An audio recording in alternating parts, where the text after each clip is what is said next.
Perdebatan akan saya mulai dalam 3, 2, 1. Satu pertanyaan untuk perdebatan kali ini. Jika praktik ini begitu salah, mengapa ribuan individu muda dengan sepengetahuan keluarga mereka tetap memilih masuk ke dalam sistem ini setiap tahunnya, bahkan setiap bulannya? Biarkan pertanyaan itu berdiri dulu. Karena tim oposisi hari ini akan membawa argumen dan berbicara tentang perlindungan anak. Mereka akan menyebut jam latihan yang panjang, mereka akan menyebut tekanan psikologis yang ada, dan mereka akan menyebut standar fisik yang sangat tidak realistis. Dan kami tidak menyangkal satupun dari hal itu. Tetapi satu hal yang tidak akan pernah mereka bisa jawab dengan tuntas. Melindungi dari sistem tanpa menyediakan alternatif yang lain, itu bukanlah perlindungan, tetapi itu adalah pengabaian dengan nama yang lebih baik. Maka dari itu beban pembuktian ada di tim oposisi karena mereka harus membuktikan bahwa bukan hanya bahwa ada tekanan dalam sistem ini, tetapi bahwa tindakan meluncurkan grup idol yang melibatkan individu muda adalah sesuatu hal secara fundamental yang layak disesali. Dan ini adalah beban bagi tim mereka, dan kami akan tunjukkan mengapa mereka tidak akan bisa memenuhinya. Dalam status quo, industri hiburan Asia Timur, debut bukanlah titik yang awal, tapi debut adalah hasil akhir dari proses yang sudah dilakukan dari bertahun-tahun lamanya. Karena apa? Rata-rata masa pelatihan berlangsung selama 2 hingga 5 tahun. Artinya, secara logis, seseorang yang ingin debut di usia 17 tahun misalnya, atau 18 tahun misalnya, mereka harus mulai berlatih dari usia 12 hingga 13 tahun. Dan ini bukanlah sekedar omongan biasa, tetapi ini adalah logika teknik dari industri yang sudah melibatkan atau memberitahu regulasi dari awal. Dan industri ini adalah seni yang pertunjukan yang sangat kompetitif setiap tahunnya. Dan sistem ini tidak akan beroperasi bertahun-tahun tanpa pengawasan. Contohnya kita ambil dari Korea Selatan. Korea Selatan sendiri telah mengamandemen undang-undang yang secara eksplisit untuk mengatur tentang praktik ini, di mana di peraturan ini ada batas jam kerja yang berbeda-beda tergantung tentang usianya. Terus habis itu ada larangan pemaksaan penurunan berat badan, ada kewajiban pelaporan pendapatan kepada si artis tersebut, dan bahkan ada penunjukan staf khusus sebagai petugas perlindungan anak muda di setiap agensinya. Dan regulasi ini sudah ada, dan ini akan terus berkembang, dan ini bukanlah sistem yang diam di tempat ataupun tidak akan pernah dipakai.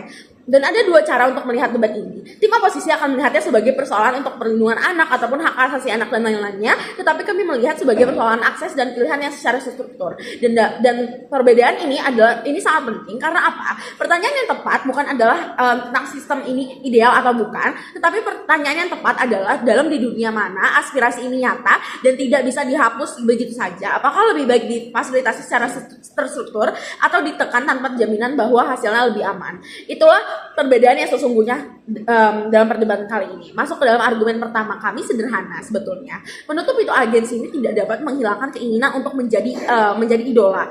Maka dari itu, tim oposisi akan kembali mengatakan bahwa bukan berarti harus ke jalur informal, mereka bisa menunggu sampai dewasa. Tetapi argumen ini tidak menyentuh akar persoalan dari awal. Karena apa? Industri ini bekerja dengan logika waktu yang sangat konkret yang sudah ditentukan, dan pembentukan kemampuan vokal, koreografi, dan bagaimana cara tampil di panggung dan lain-lainnya membutuhkan ribuan jam latihan yang terakumulasi sejak usia muda. Dan kompetitor dari Jepang, Korea, dan negara Asia Timur manapun itu sudah memulai pada usia 12 tahun. Karena apa? Seseorang yang baru masuk di usia 18 tahun tidak bersaing di lapangan yang sama. Artinya mereka sudah kalah sebelum memulai daripada orang-orang yang sudah berlatih dari beberapa tahun yang lalu. Artinya di sini juga tunggu sampai dewasa bukanlah pilihan yang netral, ini adalah keputusan untuk menutup jalan sepenuhnya.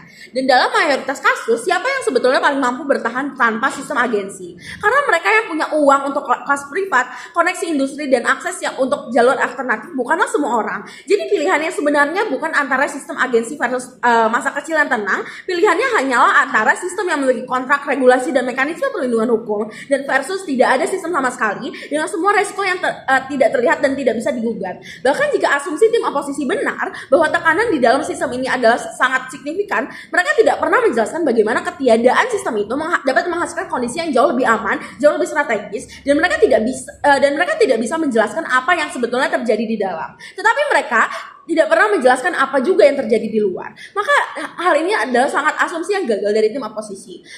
Karena argumen kedua, regulasi di sini lahir bukan karena kegagalan yang ada, tetapi karena sistem yang bisa diperbaiki. Masalah berikutnya yang pasti gagal dipahami oleh tim oposisi adalah ini. Mereka akan membawa data tentang tekanan psikologis, jam latihan panjang, standar fisik yang berat, dan data itu nyata. Kami tidak menyangkalnya sama sekali. Tetapi ada pertanyaan yang lebih penting daripada sekedar apakah ada masalah dalam sistem tersebut. Tetapi yaitu pertanyaannya adalah apakah masalah itu adalah bukti dari bahwa sistem ini gagal secara permanen atau bukti bahwa sistem ini sebetulnya memiliki kapasitas untuk berubah sebagaimana mestinya. Karena tim oposisi akan mengatakan regulasi Korea Selatan 2023 yang tadi saya sebutkan lahir justru karena kerusakan yang sudah terjadi, dan kami setuju kerusakan itu nyata dan itulah yang mendorong perubahan. Tetapi itu justru membuktikan poin kami yang sudah kami buat bahwa tekanan publik akan mendorong amandemen undang-undang, di mana amandemen itu akan menghasilkan sebuah perlindungan yang jauh lebih konkret, di mana mekanisme akuntabilitas pekerja sistem akan jauh bergerak ke arah yang lebih baik dan bukan stagnan. Adapun perbedaan yang sangat mendasar antara sistem yang mengandung akses yang perlu diperbaiki dengan sistem yang secara esensinya salah dan harus disesali. Tim oposisi mencampur adukan keduanya dan disitulah lemahnya tim mereka. Karena jika setiap industri yang pernah mengandung akses yang disesali, maka olahraga kompetitif, seni, klasik, bahkan pendidikan intensif manapun itu, semuanya masuk ke dalam kategori yang sama. Dan semuanya melibatkan individu muda, semuanya mengandung tekanan. Apakah tim oposisi menyesali semua itu juga? Dan argumen ini adalah argumen terpenting kami, di mana industri idola Asia Timur adalah salah satu dari sedikit jalur dari industri hiburan global yang merekrut bakat secara terbuka, di mana tanpa memandang latar belakang, ekonomi ataupun koneksi keluarga lainnya. Ketika kita menyelesaikan praktik ini dan secara implisit mendorong pembatasannya, siapa yang paling dirugikan? Bukan mereka yang sudah memiliki akses ke kelas privat dan lain-lainnya, tetapi yang paling dirugikan adalah mereka yang tidak punya pilihan lain selain sistem ini. Maka dari itu sudah jelaslah perbandingan dari tim oposisi dan tim negasi dan tim proposisi, dan terhormat adjudikasi. Pada akhirnya perdebatan ini bukanlah tentang industri ini sempurna atau bukan, tapi perdebatan ini adalah tentang satu hal: apakah kita akan menyesali tindakan memberi ruang kepada individu muda untuk mengejar sesuatu yang mereka pilih dalam sistem yang semakin berbenah dan dengan perlindungan yang semakin nyata, yang semakin ada wujudnya. Tim oposisi hari ini menawarkan penyesalan tanpa alternatif, tanpa jalan lain, dan kami menawarkan sesuatu yang lebih konkret, sistem yang tidak sempurna bisa diperbaiki, akses yang tidak mudah tapi nyata, dan perlindungan yang tidak abstrak tapi bisa digugat secara hukum. Karena menutup pintu tanpa menyediakan jalan lain bukanlah kebijaksanaan. Ini hanyalah cara yang lebih halus untuk meninggalkan orang di tempat yang lebih gelap. Untuk itu dengan bangga saya mendukung mosi ini.